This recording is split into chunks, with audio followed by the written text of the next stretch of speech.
Hi, I have one thing to say. Manage your career. There is a lot of very, very nice, helpful language out there about following your flow, following your energy, do what you love.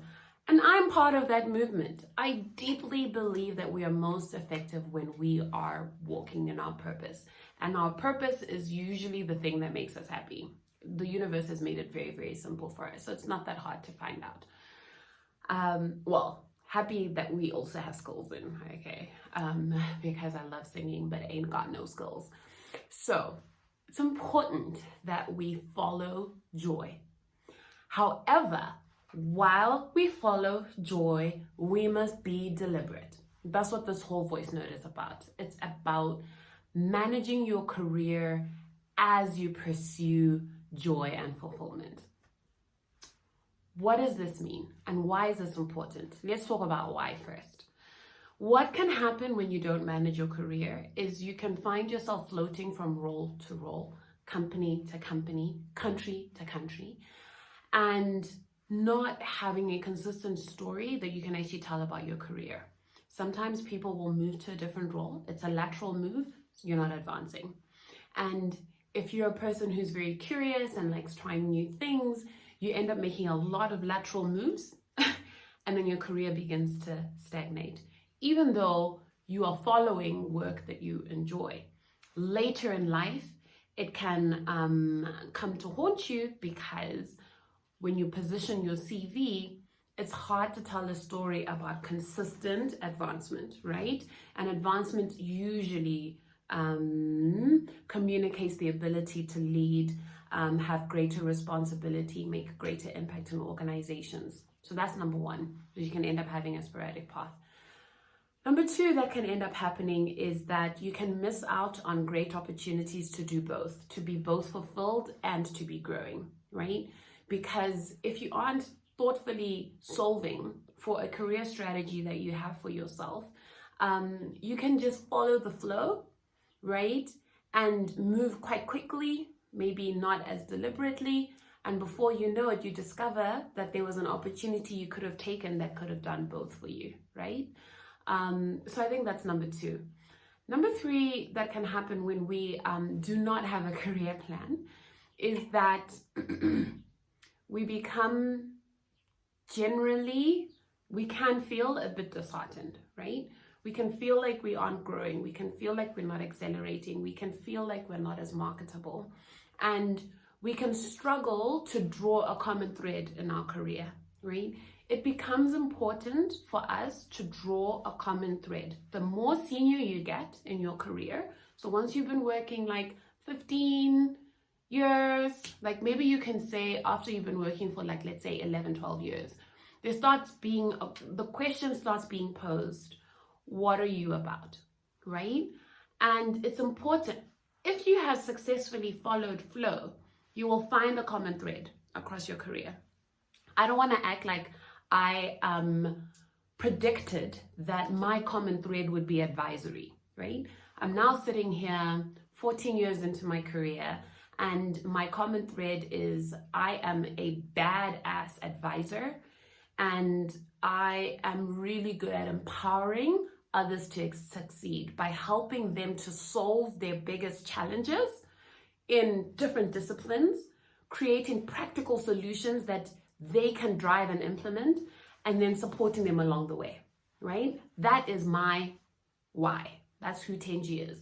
I've often then gravitated towards work that gives me the ability to do that, and I was doing that on a very subconscious level, but I'm gratified to now have that at the top of my consciousness so that when new opportunities come my way, even when it came to thinking about starting my business right now, I'm an executive coach and I started my business in June this year.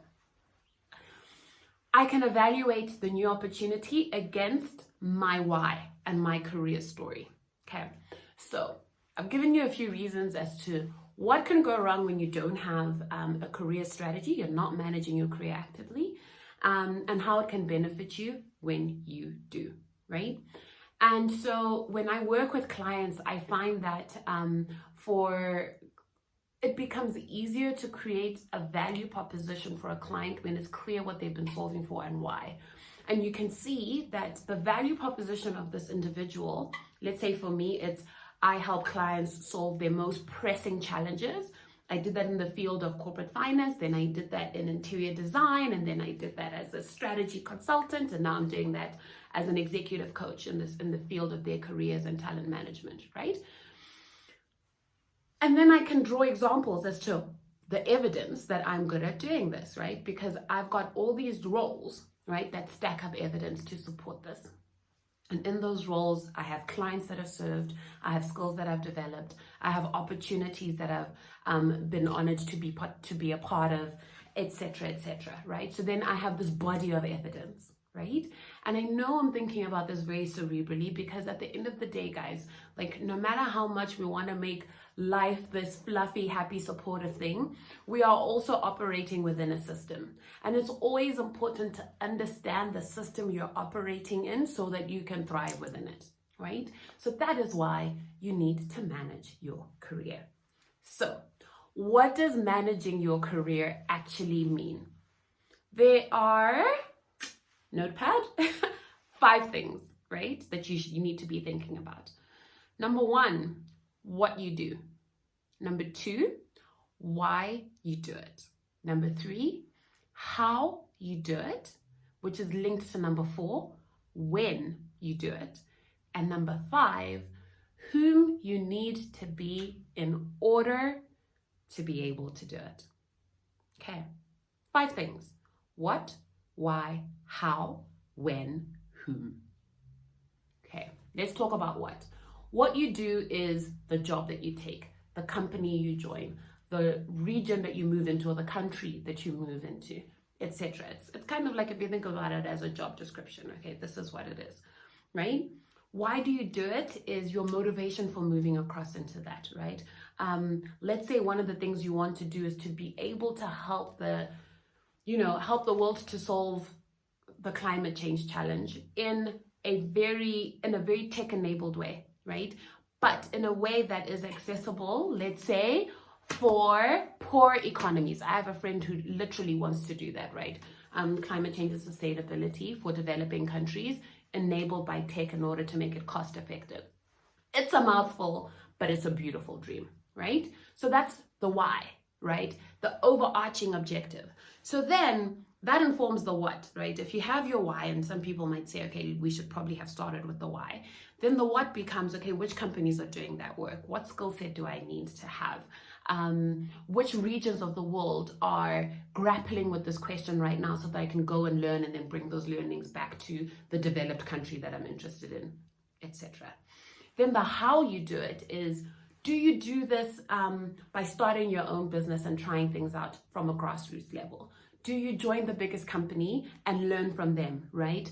Do you go to school and gain technical expertise that you can bring to the bargaining table for a company, right? Or do you go and learn about strategy so that you have like a practical way of thinking about, sustainability and the impact it has on stakeholders? Do you go to the development sector, etc., right? So that's the how you do it. The when you do it is, do I try get into sustainability work at the beginning of my career? Or do I maybe try build some of the ancillary skills I need and then get the technical expertise later? Or do I flip it? Technical expertise later and go and now build some of these ancillary skills that can support me in being a robust operator, right, in this space. So that is how you do it. And it's also linked to when you do it, now versus later, right? And which type of role that you do now versus the type of role that you do later. And then whom do you need to be? So what often a lot of people don't do is say, okay, I can see this great kind of ideal that I have for my career, but in order to be that, I need to speak 3 languages. Like if I want to work for USAID, I need to maybe speak 3 languages. I need to be a person who is comfortable with change and unpredictability because I'm going to be posted in different countries like many times in my career.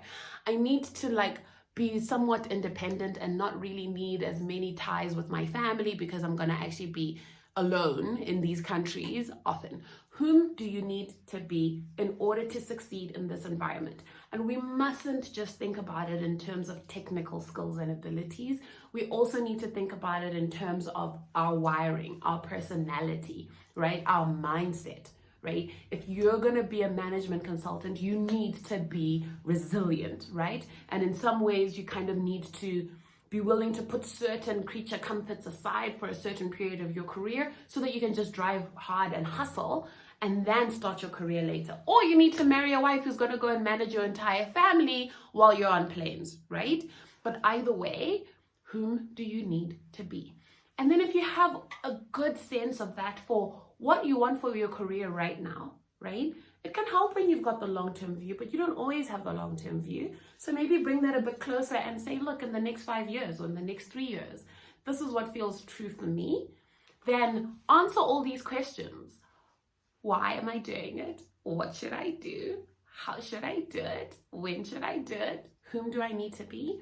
And then solve for it, right? Answering those 5 questions becomes your career strategy.